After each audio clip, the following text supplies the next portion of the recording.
and then we go to team. Okay, nice. Well, that seems to be where hopefully it'll work out for you guys. Yeah. That's awesome. Well, thanks. That's all I have. Thanks, Coach Baxter. Okay, good. You got a couple more minutes? Okay, sure. What are we doing this for? For 247 Sports. Okay. FightOn247. Gotcha. USC site. Okay.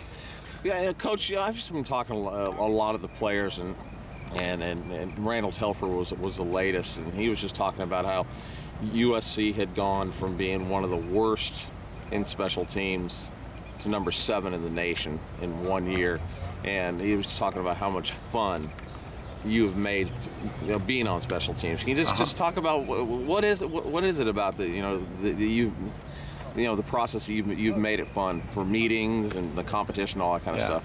Well, the thing is when something is fun, it's always the player's idea, and when it's the player's idea, it's the best idea.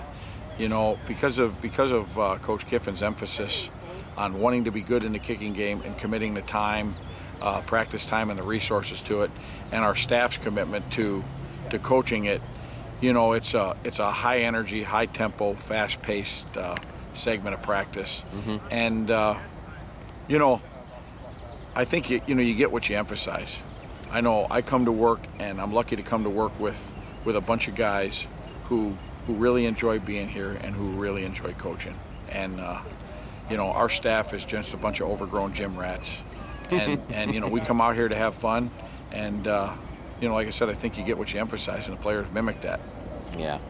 And you talk about some of the things you emphasize, but what are some of the things that you really strive to achieve from your guys on special teams to be so successful? I mean, you're successful at Fresno. You come here at USC, and immediately special teams is now one of the main focuses with Coach Kiffin. And not only that, you're one of the most multifaceted coaches. Special teams, you got the academic side of it. Tell us about all your roles that you have going on here. Well, it doesn't matter if it's special teams, if it's academics, or if I'm helping James Craigs with the offensive line. It's a technique game. Okay, games are based on rules, fundamentals, and techniques. If you're talking about the game of school, there's rules, fundamentals, and techniques, and we teach those. Okay, if you're talking about the game of football, there's rules, fundamentals, and techniques. And the main focus is, let's put it this way, I say there's no such thing as tough. There's only trained and untrained. Okay? And that's the bottom line. Whether you're studying for a test or whether you're playing football, there's no such thing as tough. There's just trained and untrained, and we come out every day to train, okay, and to build ourselves from a technique standpoint. Because when you're fundamentally sound from a technique standpoint, the drills are the techniques are the plays, and the plays are the games. So. Right.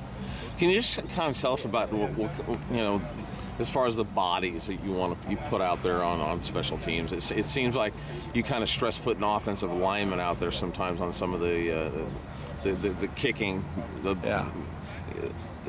blocking the kicking because of the push that they can get.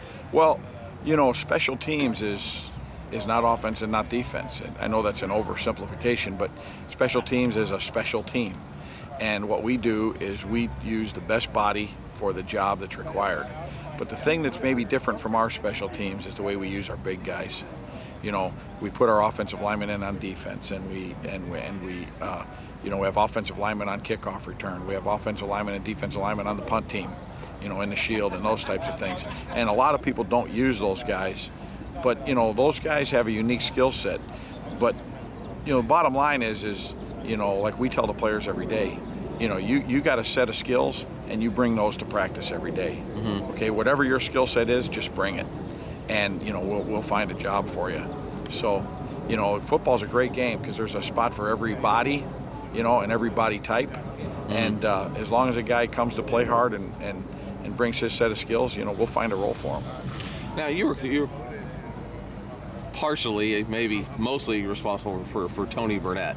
Ended up on defense. That was kind of your recommendation. Are there any guys that we might see like Tony that you've seen out there that you like to see on special, that you have on special teams that you like to see maybe be playing on defense, offense? I think there's a bunch of those guys, but at this point, 4 days in, it's pretty tough to say, But over time, guys are going to put together a body of work, and you know, like we tell the players every day, you know, we're going to go in right now off the practice field and we're going to watch the film, and every day you're on the film, that's a silent movie about you, you know, and you don't have to tell me you want to play, you just got to put it on the tape, and believe me, we got guys that can recognize that. Now you've come in here, you've been here, you know, a year. This is your first year. It just looks like you're comfortable here. It looks like you've been here for about 10 years. Just tell us about your experience so far at USC. Well, yeah, I've been here for a year. I'm still living at campus here, and my family hasn't moved yet because my daughter hasn't finished 8th grade. But you know, it's you know, coaching is something I know well, and the thing that makes me comfortable is that I have a much higher level of comfort with our players and our personnel, meaning I know the players. Yeah.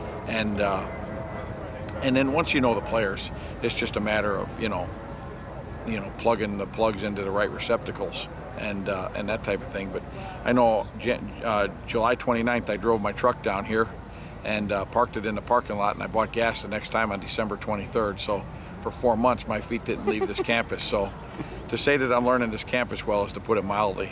All right. Hey, Coach, thanks a lot for taking the time to talk to us here. Sure, no problem.